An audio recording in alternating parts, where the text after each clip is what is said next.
Everyone सबाई तोमरा केमन आछो आशा करी सबाई खूब भालो आछो। आमार चैनल दि फूडी प्लेटे आबार सबाइके स्वागत।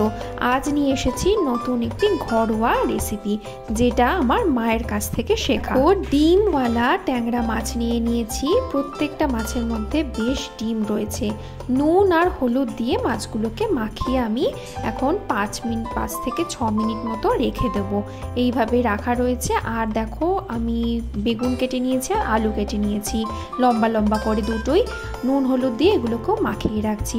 5-6 মিনিট হয়ে গেছে। মাছগুলো এরকমই ছিল ম্যারিনেট করা। এবার আমি উপর থেকে সরষের তেল দিয়ে মাছগুলোর গায়ে ভালো করে মাখিয়ে নিচ্ছি। এর জন্য কি হবে, গরম তেলে মাছ আটকে যাবে না আর তেলও ছিটকাবে না। দেখো গরম তেলে মাছগুলো একে একে ছেড়ে দিয়েছি, তেল কিন্তু ছিটকালো না।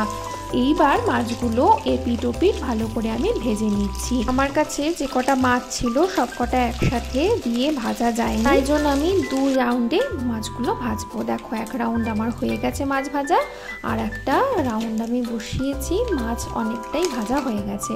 এইবার সব মাছ আমি তুলে রেখে দিলাম।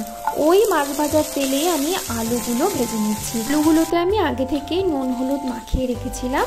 আলু ভাজা আমাদের বেশ মোটামুটি হয়ে গেছে। এই আলুগুলোকে এবার আমি একটা পাত্রে তুলে রাখছি।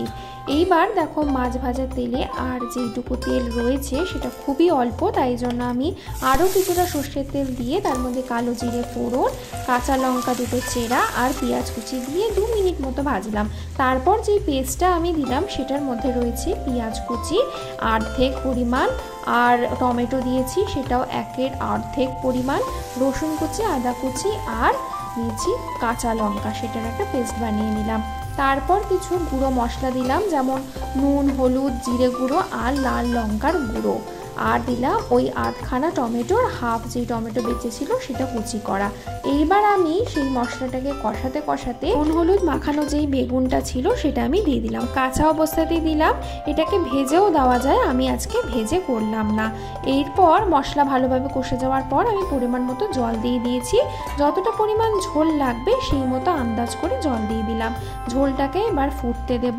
যখন ফুট চলে আসবে তখন ভেজে রাখা ট্যাংরা মাছগুলো আর আলু ভেজে রাখাগুলো একসাথে আমি দিয়ে দিলাম ঝোলের মধ্যে। ঝোলগুলো বেশ ভালো করে লাগিয়ে নিচ্ছি। এবার 5 মিনিট এইভাবেই ফুটিয়ে নেব। তারপর এর মধ্যে আমি 4-5টা চেরা কাঁচা লঙ্কা দিলাম। এই চেরা কাঁচা লঙ্কা দিলে বেশ একটা সুগন্ধ পাওয়া যায়। এবার আমি ঢাকনা চাপা দিয়ে 10 মিনিট মতো রান্না করে নিয়েছি যাতে আলু সেদ্ধ হয়ে যায়। আমাদের অলমোস্ট কিন্তু রান্না হয়ে গেছে।